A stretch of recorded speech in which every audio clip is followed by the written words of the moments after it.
And the one thing that I found funny was that I think about half of the people in this industry, the cryptozoology industry, they want to believe so badly that they just accept things for what they are. Yeah. Where only a very few of them will actually ask a proper question.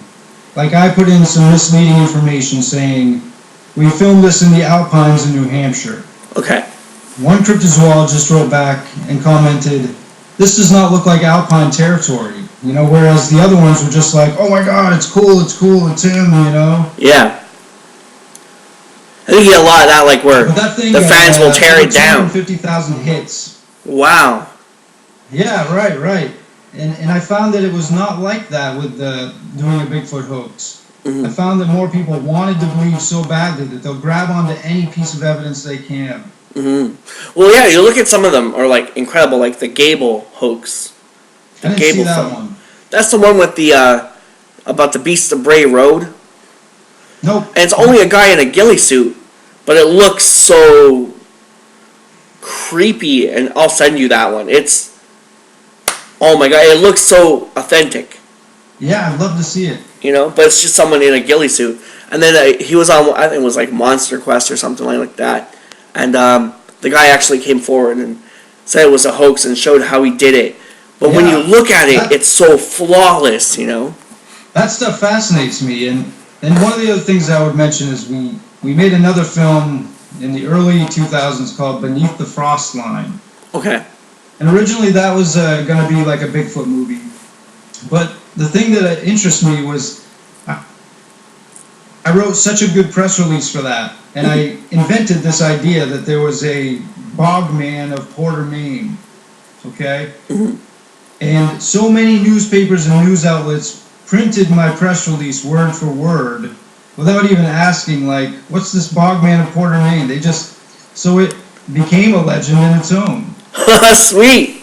Yeah, and that's the other thing that I wanted to say. If you're a young filmmaker trying to get your first film, I'll tell you the biggest thing that I think worked for me was being able to write a printable press release. I'll tell you what, because you send those press releases out, and if they can just print that without having to ask any questions, gold. They'll take it. Everyone's looking for content. Sweet. Yeah, that's my biggest advice. Thank you. You got it, man. I was like looking up into using infrasound in the film and stuff like that. I found that I can. It's not illegal to use infrasound. I would have thought it was, but apparently a lot of movies use infrasound. What is infrasound? They say that like Bigfoots can use it. It's like what lions have to paralyze their prey, and people who experience it lose track of time. Some get sick, unfortunately, with large doses, like in The Exorcist or Texas Chainsaw Massacre. Sure. Yeah, and it's like it's a frequency pitch, so there's no sound acquired to it. Yeah. It's very, I guess in a way controversial. But like for me, I was like to do like the Bigfoot movie I want to do for cheap. I was thinking, you know, I wouldn't even bother making a suit. I would just kind of like have someone in a ghillie, like out in the woods, and kind of use the infrasound to bridge that gap, you know. I would definitely test that theory before I put all my money on it, though. You know what I mean? Oh, definitely. Yeah, test that theory, man, with like 5 of your friends that don't know anything about what you're about to show them. Yeah. And I'd like to be one of those people because that definitely interests me as well. Sweet, I'll send you some infrasound clips and stuff. Yeah, that'd be great. You know, my son's into Pokemon, and there's a controversial episode that they banned where colors were flashing as well, and seizures. Caused seizures. Yeah. So I'm interested in stuff like that for sure. It's cool. It's cool how sound works and visual and you know. The sound can move water. You know, I mean, it's amazing. Yeah, it's very, very, very cool. I spent like since '96 to 2012 just doing sound. And that's awesome. Unfortunately, my computer crashed at one point, and I lost all my software. I was using like Sony Vegas 6, and now I'm trying to like find new software that's kind of similar. You know, it's harder to use these days, I find. It's like a lot harder than when it was. GarageBand is pretty simple. I mean, GarageBand. Yeah. You know, we use that quite a bit in the making of our sound stuff. Mm-hmm. You know, one of the other things that's interesting is coming up with the character noises for Bigfoot. You know, that was a challenge. And what I kind of did was I did this. You know, because I can do that. I used to work at a haunted house when I was a kid. It scared people. And so I took that and I kind of slowed it down and added some pitch and, you know, took away some stuff. And it worked out pretty good. Sweet. But finding that final voice was a challenge. Yeah. And I like too, like a lot, like the whistling sounds and the whoops and exactly. Like I thought, like if we were gonna do this, but I wanted to make it as authentic as I could. Yes. You know? Which I'll tell you is not what other people want to see. I don't think. Yeah. Because I'm in the same boat as you, and people don't really want to see films that don't take them to another place. Mm-hmm. Is what I found. Like I figured we do it all like handheld. You know, like a regular person just going out there to do something would. You know, like no big cameras, no. You know, like a really cheap budget, like a $200, $300 budget, and just do it. Yeah. Yeah. Yeah. But you think about that though. People, we had like my favorite film is my first film, Mud. Yeah.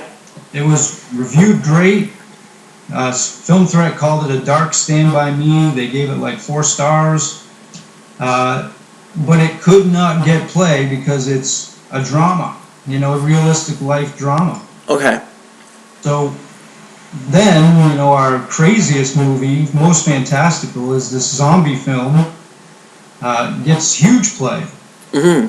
You know, and it's not even a terribly great film, but it's just a genre piece that gets promoted and pushed. Also, zombies are in. Yeah, but they weren't when we made this back in 2007. Wow. Yeah, we were before The Walking Dead. Mm-hmm. Yeah. Wow. Yeah. Well, it's good. But it's been interesting to see the audience reaction to films when you make them and you love one. It doesn't necessarily mean that the audience is going to love it, you know, and that's kind of a bummer for the filmmaker. Yeah, I totally can understand that, yeah. There's a lot of times I would put so much love into what I was doing, and then I put it out there and like nothing, you know? Or same time, sometimes I'm doing a podcast and I'm like, this is going to be a really great podcast, and then nobody watches it, you know? You got it. So Been there, man. Yeah. But I guess it's that labor of love, you know? It's that force that keeps you going. That's what I love about it. I love just the aspect of knowing that I did it. I don't really care if it catches on or if it's popular. For me, it's just that, you know, I can say that I looked back and I did it. Yes, that is how I feel. It is, there is that element, but, you know, there is also that element of, wow, I wish this caught on and got an audience because it's my favorite thing, you know? Yeah. Yeah. Definitely been there. Yep.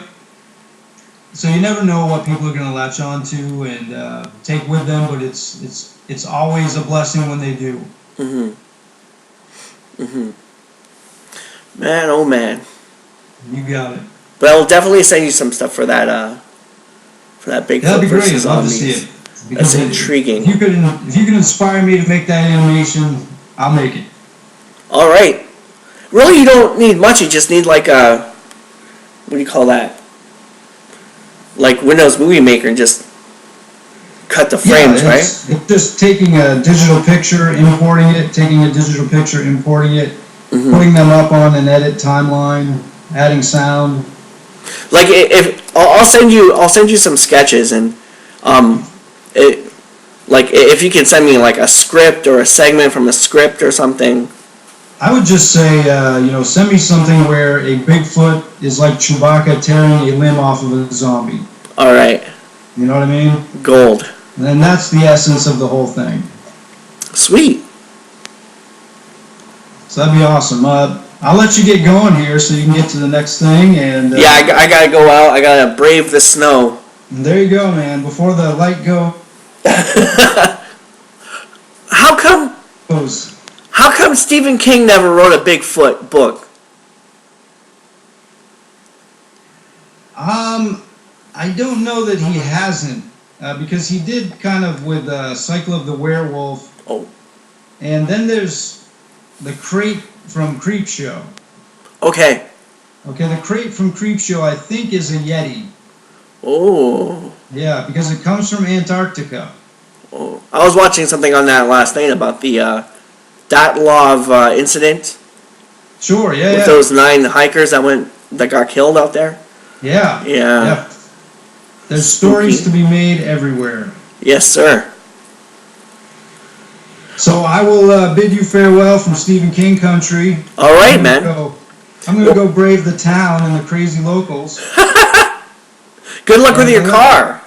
Yeah, I gotta see if that's fixed. That's for sure. All right. Well, I should be off for like a week, so if you want, we can set something up. And Yeah, let's do another show. all right, I'll track down Mud. All right, man. I'll watch that so that next time we can talk about that. If you want, probably the thing you could track down the easiest is the movie 2. 2, like Two. TWO or just Yeah, the the number. number 2. Yep. Just the number 2. And that's our zombie film that's available everywhere.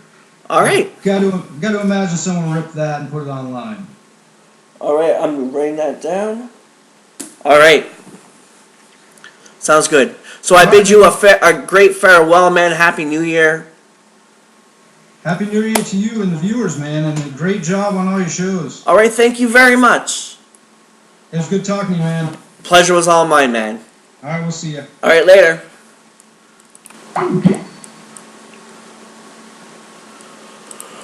Andy Davis, ladies and gentlemen. Andy Davis. We now return you to your regularly scheduled programming. 35 minutes.